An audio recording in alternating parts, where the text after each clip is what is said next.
Sí, buenos días, estimados compañeros y profesor Luis Arias.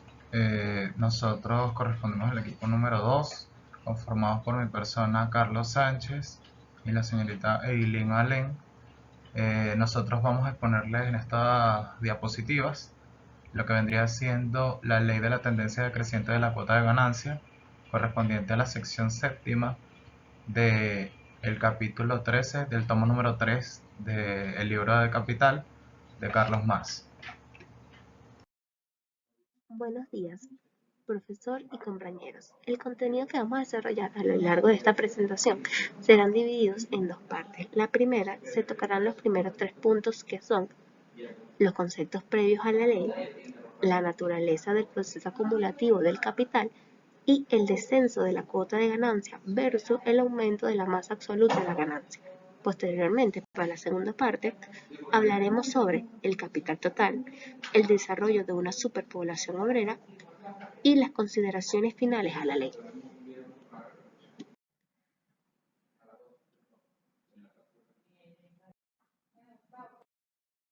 Antes de poder dar inicio a esta presentación, tenemos que tener en cuenta conceptos del valor y del trabajo. Recordemos que para Marx el valor de una mercancía está determinado por la cantidad de trabajo materializada y el tiempo necesario para su elaboración. Marx distingue y hace énfasis que en toda mercancía está presente el valor de uso y su valor de cambio. El valor de uso es el valor que un objeto tiene para satisfacer una necesidad, mientras que el valor de cambio es el valor que un objeto tiene en el mercado y se expresa en términos cuantitativos, y esto es medido por el dinero. A estos dos polos de la mercancía que acabamos de nombrar, que son el valor de uso y el valor de cambio, corresponden también dos dimensiones que nos permiten analizar el trabajo. En este caso nos encontramos con el trabajo necesario, que pertenece a la parte de la jornada laboral y en la cual el trabajador reproduce el valor equivalente a los bienes salariales.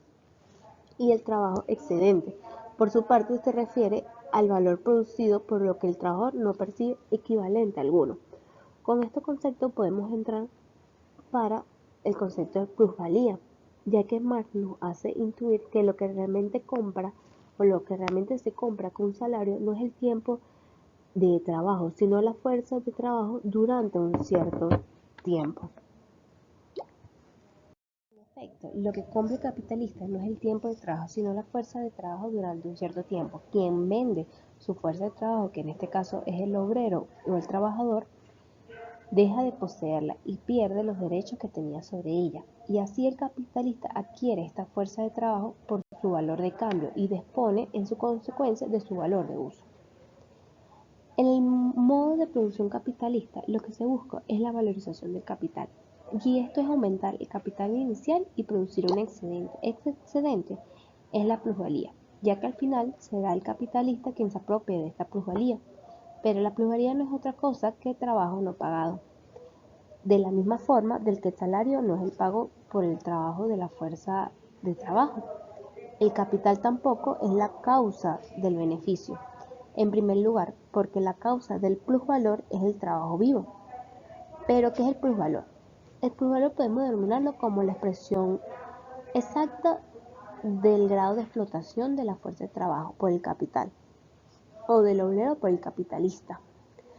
Pero el plusvalor es la causa de lo que el capitalista llama beneficio, y este beneficio, a fin de cuentas, es la visión distorsionada de lo que es el excedente capitalista, ya que el salario es la parte de la mercancía ya existente con la que el capitalista compra una determinada cantidad de fuerza de trabajo productiva, y esta fuerza de trabajo es, pues, una mercancía que su propietario, el obrero salario, vende al capital.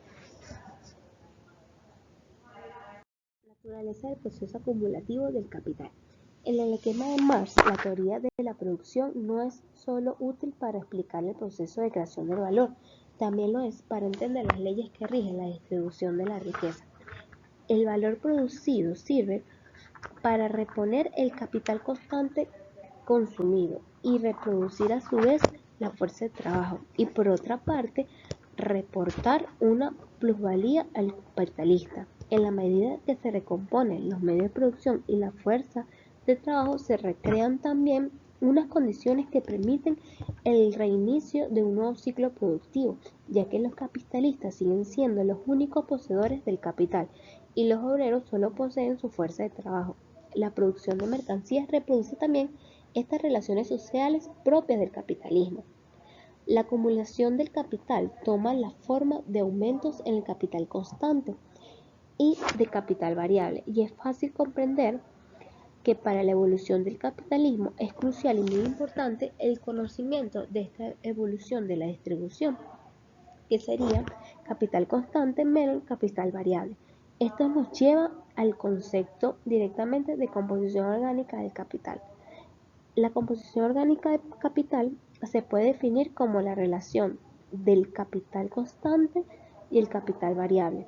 Según Marx, en el desarrollo del capitalismo se produce un aumento evidente en la cantidad de máquinas que son utilizadas por cada trabajador, y este aumento en la productividad de trabajo que pasa en puesta en marcha de innovaciones se manifiesta en la utilización de técnicas cada vez más capitalistas. En otros términos, no podemos afirmar a priori que en el proceso de maquinismo aumenta o disminuye la creación del valor, ya que un efecto o consecuencia del aumento de maquinaria sobre el valor del capital anticipado está sometido a dos efectos, que sería uno, un efecto del volumen que influye a la alza, ya que con tantas máquinas mayor será su valor, y un efecto valor que influye a la baja, que el proceso técnico ha disminuido el valor unitario de los bienes producidos.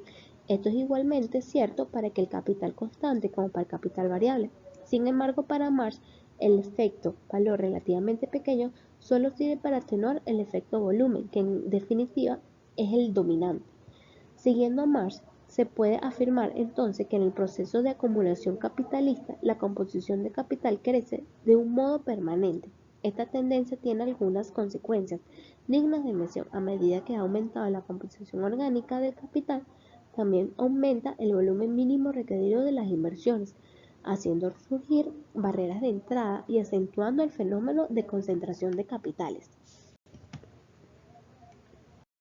Ley de la caída tendencial de la tasa de ganancia. Un aumento de productividad se traduce a fin de cuentas en un descenso de la tasa de ganancia. Esto se debe a que la mecanización y la introducción de tecnología provoca un aumento de inversión en capital constante en relación al capital variable, es decir, aumenta el peso relativo de los medios de producción, por lo que de a poco el capital tendrá cada vez más dificultades para él valorizarse, ya que la parte de capital invertido en capital variable disminuye relativamente, y de esta forma disminuye a su vez también la creación de valor y por lo tanto la valorización. La presión competitiva que existe entre los distintos capitalistas hace que se acelere la tecnificación y la reducción de gasto, que contradictoriamente produce no es pérdida, pero sí una desaceleración progresiva, a no ser que factores contrarresten y estos se coloquen en marcha. Imaginemos un aumento de productividad, que sería un aumento de la composición orgánica del capital, y también produce un descenso del plus trabajo. Y acá a la vez se supondrá un descenso de la tasa de ganancia. Supongamos que tenemos una jornada laboral normal de 8 horas, que serían 40 horas semanales, en la cual la tasa de plusvalía sería el 100%. Esto haría 4 horas de trabajo necesario y 4 horas de trabajo no pagado. Si aumenta la productividad, podrían ocurrir dos cosas. La primera, que la jornada laboral se reduzca, y sin reducción de salario real y sin reducción de plusvalía. Y la segunda, que es lo que le conviene al capitalista por ser plenamente capitalista, es que la jornada laboral se mantenga y se repartan los frutos de la producción entre el salario y la plusvalía en una determinada producción, que depende de la relación de fuerzas entre asalariados y capitalistas. El capitalista intentará apropiarse de más trabajo no pagado, ya que esto es un plus trabajo, y cuyo resultado no supondría una disminución del salario real.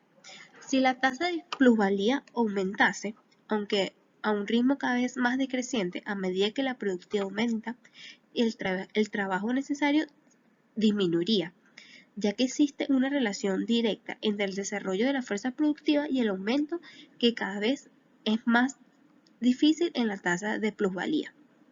Pero ¿qué relación hay con la tasa de ganancia? La relación es directa. Al considerar la productividad con el capital total invertido y su composición orgánica, un aumento de plusvalía ahora será evaluado en términos no absolutos, sino que van a ser evaluados en términos relativos, que sería el capital invertido. La productividad se consigue solo con el recurso a medios de producción más eficaces, lo que provoca el incremento de composición orgánica de capital, de tal forma que, ante una tasa de plusvalía constante, la tasa de ganancia sigue disminuyendo, precisamente por ser la disminución de la fuerza de trabajo en el capital total, lo que lo produce. Cierto es que la subida de la tasa de plusvalía puede contrarrestarse la caída de la ganancia, pero no puede hacerlo indefinidamente. Hay un límite material y se dificulta igualmente la valorización, haciéndose cada vez más lenta el ritmo de la acumulación.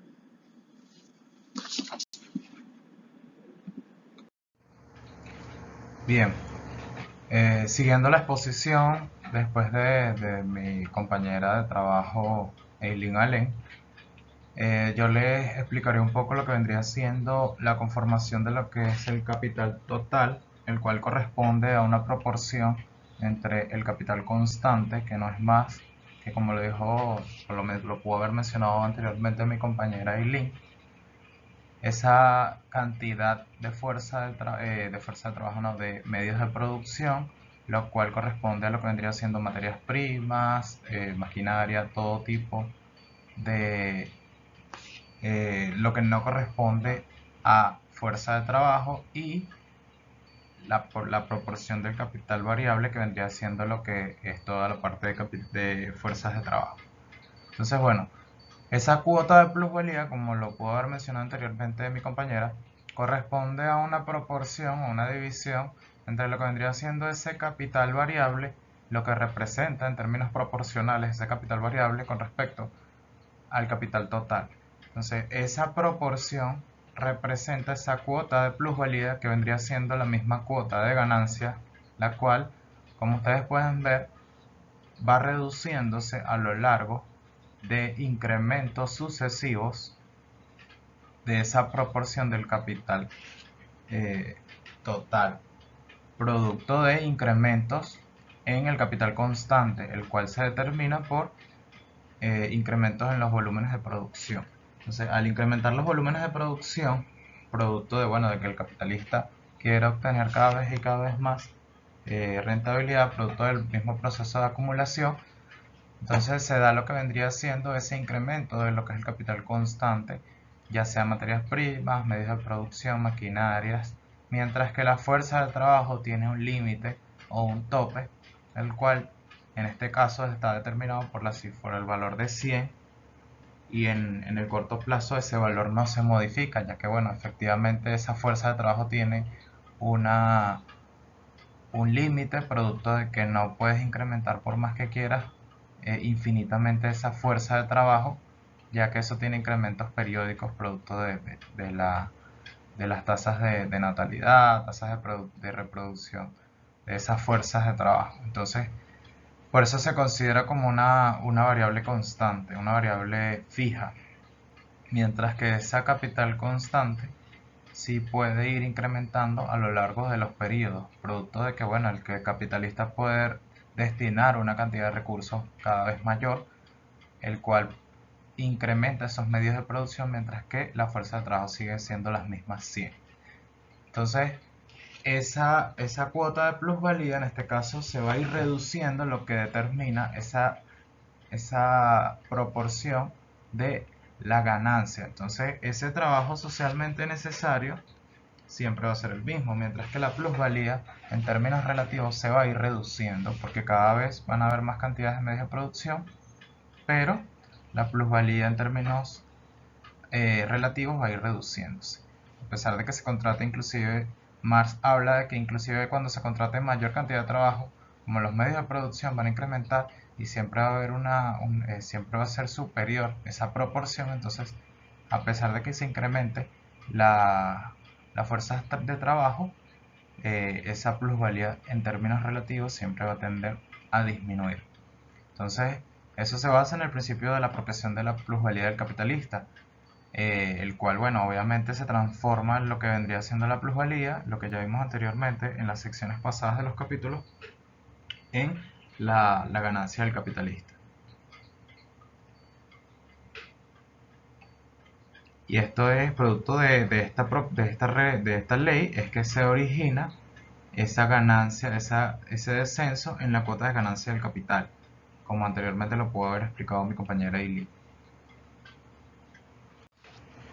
Bueno, exponiéndoles un poco de lo que vendría siendo una de las consecuencias producto de ese fenómeno o esa ley de descenso de la acumulación, de descenso de las tasas de ganancia del capitalista. Entonces era lo que vendría siendo un incremento de los medios de producción. Esos incrementos de los medios de producción, producto de, bueno, de que el capitalista ahora necesita por obligación, ya que las tasas de ganancia están reduciéndose, necesita incrementar precisamente esos medios de producción para poder incrementar en términos absolutos la cantidad de plusvalía que se produce, ya que en términos unitarios se está reduciendo esa proporción. ¿Por qué? Porque, bueno, evidentemente están cambiando las relaciones productivas, está desarrollándose la fuerza productiva de los trabajadores, lo cual está incrementando lo que vendría siendo la plusvalía relativa. Al incrementarse la plusvalía relativa está cambiándose esa proporción de lo que vendría siendo la cantidad de plusvalía que se produce versus los medios de producción. Entonces, una relación que pudiera ser 60-40 se traduce en un cambio, en una transformación de 80-20, lo que quiere decir que para poder yo ganar lo que ganaba antes, los 40 que yo producía antes por unidad, ya no puedo hacerlo. Entonces tengo la necesidad como capitalista de incrementar esa producción. Entonces, si anteriormente yo destinaba un capital equivalente a $1.000.000 para una proporción 60-40, ahora yo voy a tener que destinar, para poder obtener las mismas ganancias, voy a tener que destinar una cantidad de capital muy superior, es decir, el doble, porque la cantidad de plusvalía que voy a producir por bien de mercancía se redujo a la mitad, lo que significa que mis ganancias se redujeron a la mitad en términos proporcionales, pero en términos absolutos se ve que hay un incremento precisamente de lo que vendría siendo primero los recursos financieros. En este caso el capital que se destina es mucho mayor. Anteriormente yo destinaba $1.000.000 para producir no sé, X cantidad de bienes, los cuales me daban una proporción de 60-40. Ahora yo voy a producir 2 millones voy a invertir una cantidad de capital equivalente a 2 millones, la cual me va a arrojar una proporción 80-20. ¿Por qué? Porque ahora yo tengo una transformación de esa proporción de lo que vendría siendo la cantidad de plusvalía que se produce versus la cantidad de capital constante que requiere. Entonces, anteriormente era 60-40, ahora es 80-20, lo que significa que para poder producir los $400.000 en este caso que representaba anteriormente, voy a tener que producir el doble. Voy a tener que necesitar el doble del capital. Entonces, eso se traduce en un crecimiento de la población obrera, es decir, yo necesito una población la cual pueda, necesito fuerza de trabajo, y por ende, en términos relativos, a lo mejor se ve una disminución de la plusvalía, pero en términos absolutos se ve un incremento de la plusvalía, porque no es que es equivalente, no necesariamente se traduce en que, bueno, anteriormente yo necesitaba una cantidad de capital de $1.000.000, ahora necesito una cantidad de capital de $2.000.000, no. Porque precisamente yo necesito menor cantidad de fuerza de trabajo, pero en términos relativos, pero en términos absolutos termino necesitando más. Entonces, Cuando se traduce esa proporción absoluta en una cantidad de demanda mayor, se crea una necesidad, ¿sí?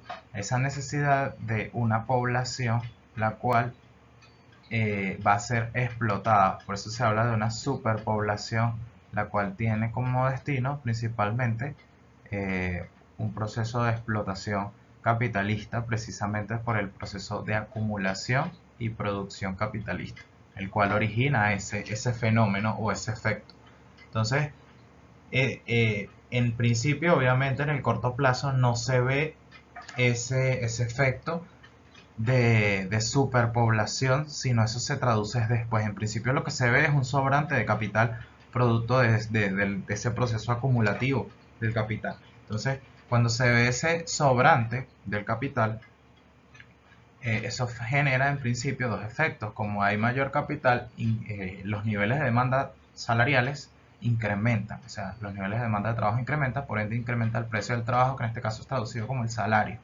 Entonces, eso amortigua lo que vendría siendo, porque obviamente nadie quiere reproducirse si es considerado como una mercancía. Entonces, obviamente nadie va a considerar reproducirse en términos de peores condiciones. Entonces, cuando las personas empiezan a percibir mejores salarios, consideran factible la reproducción de cada una de ellos, pues de las familias. Entonces, en ese momento, eso es como un amortiguador o un balanceo que se crea entre esa demanda, ese exceso de demanda, provoca mejores condiciones salariales, lo cual hace que la gente tenga la intención de reproducirse. Entonces, y el segundo efecto es que se introducen métodos de perfeccionamiento, los cuales mejoran las capacidades productivas de la fuerza de trabajo, y eso incrementa a su vez esa plusvalía relativa, la cual anteriormente obviamente era menor, ya que bueno, se desarrollan cada vez más las industrias y eso precisamente conlleva en sí mismo un incremento de la plusvalía relativa. Entonces, Marx plantea en su libro que la miseria crea población, producto de estos dos efectos que se pueden ver. O sea, a medida que las personas eh, perciben un mayor salario, entonces generan incrementos en la población. Sin embargo, como el segundo efecto merma la condición del segundo, al incrementarse las capacidades productivas, incrementando así a su vez la plusvalía relativa, precisamente posteriormente los efectos son más bien tienden a revertirse. Los salarios disminuyen precisamente por ese incremento de la población que anteriormente se había dado, y lo que se crea es más miseria inclusive, mientras que la cuota de plusvalía relativa incrementa en este caso. Y bueno, por última parte, las consideraciones finales a la ley. Bueno, ciertamente se puede considerar las siguientes características de la ley de tendencia decreciente de la cuota de ganancia. Entonces, bueno, obviamente hay incrementos de mayor capital para cada empresa, producto del sistema capitalista. ¿Qué quiere decir esto? De producto del mismo sistema, cada vez se van a requerir mayores niveles de capital, producto de, bueno, de lo que expuse anteriormente, de que se va a requerir mayores niveles de capital para poder equiparar o para poder incrementar la cantidad de plusvalía relativa que se va a producir, y con eso se obtiene un incremento de las tasas de ganancia absolutas por el total de unidades producidas. Entonces se mantiene esa condición, y para ello se debe, para poder el capitalista incrementar sus niveles de ganancia absoluta, en términos absolutos, debe requerir una mayor cantidad de capital.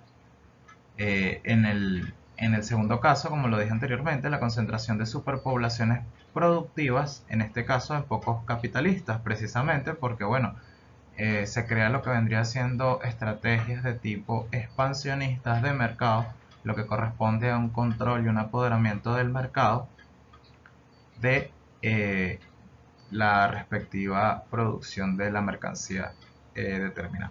Entonces, cuando se produce ese control, porque precisamente los capitalistas desarrollan estrategias o economías de escala, generando ventajas competitivas y comparativas con relación a sus competidores, entonces generan precisamente ese choque o esas estrategias, reduciendo los niveles de ganancia por unidad.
Entonces, a medida que se va reduciendo la plusvalía o la participación de la plusvalía en esa proporción de capital